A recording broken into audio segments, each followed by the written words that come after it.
नमस्कार। महाराष्ट्र की राजनीति में आज एक ऐसा फैसला जिसने बीते 3 दिनों से चल रहे सस्पेंस पर विराम लगा दिया है। एक ऐसा नाम जो आज इतिहास के पन्नों में दर्ज हो गया है। एक ऐसा शपथ ग्रहण जो सिर्फ एक पद की जिम्मेदारी नहीं बल्कि एक पूरे राजनीतिक अध्याय का नया मोड़ माना जा रहा है। शनिवार को सुनेत्रा पवार ने महाराष्ट्र के उप मुख्यमंत्री पद की शपथ ली। इसके साथ ही वे महाराष्ट्र के इतिहास की पहली महिला उप मुख्यमंत्री बन गई है। ये शपथ केवल एक संवैधानिक प्रक्रिया नहीं थी बल्कि ये वह पल था जिसने दिवंगत उप मुख्यमंत्री अजीत पवार के निधन के बाद सरकार और पार्टी में बने हर सवाल का जवाब दे दिया।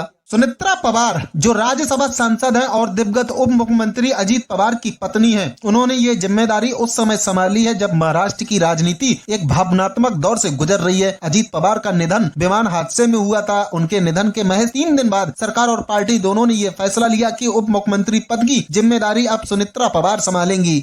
शनिवार दोपहर मुंबई के विधान भवन में एनसीपी विधायक दल की एक अहम बैठक बुलाई गई। इस बैठक में एनसीपी के 40 विधायक मौजूद रहे। बैठक का उद्देश्य साफ था, पार्टी को नेतृत्व देना और सरकार में खाली पड़े पद को भरना। बैठक में मौजूद सभी विधायकों ने सर्वसम्मति से सुनेत्रा पवार को विधायक दल का नेता चुना। बैठक से पहले पार्टी के वरिष्ठ नेता प्रफुल्ल पटेल और सुनील तटकरे सुनेत्रा पवार से मिलने पहुंचे। ये मुलाकात केवल औपचारिक नहीं थी बल्कि पार्टी के अगले कदम का संकेत भी मानी जा रही थी। और फिर शाम को ठीक 5 बजे महाराष्ट्र के राज्यपाल आचार्य देवव्रत ने राजभवन में सुनेत्रा पवार को उप मुख्यमंत्री पद की शपथ दिलाई। इस शपथ ग्रहण समारोह में महायुति सरकार के वरिष्ठ नेता, मंत्री और बड़ी संख्या में विधायक मौजूद रहे। अजीत पवार के निधन के बाद सरकार में खाली पड़े पद को लेकर जो सस्पेंस बना हुआ था वह इस शपथ ग्रहण के साथ ही पूरी तरह समाप्त हो गया।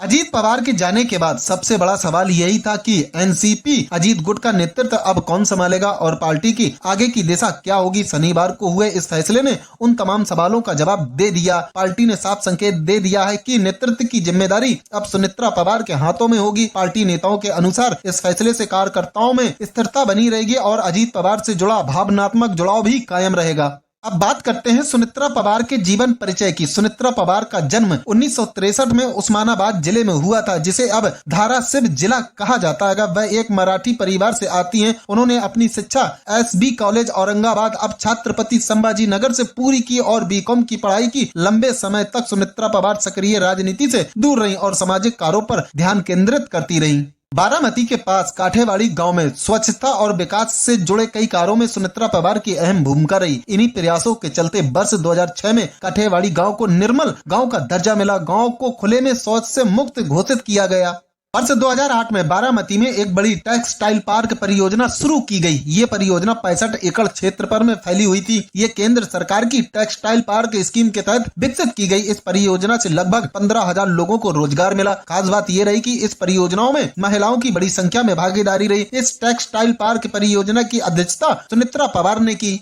अगर पारिवारिक जानकारी की बात करें तो सुनेत्रा पवार का विवाह 1985 में अजीत पवार से हुआ था। उनके 2 बेटे हैं। पहले बेटे पार्थ पवार जिन्होंने 2019 में लोकसभा चुनाव लड़ा था। दूसरे बेटे जय पवार जो राजनीति से दूर हैं।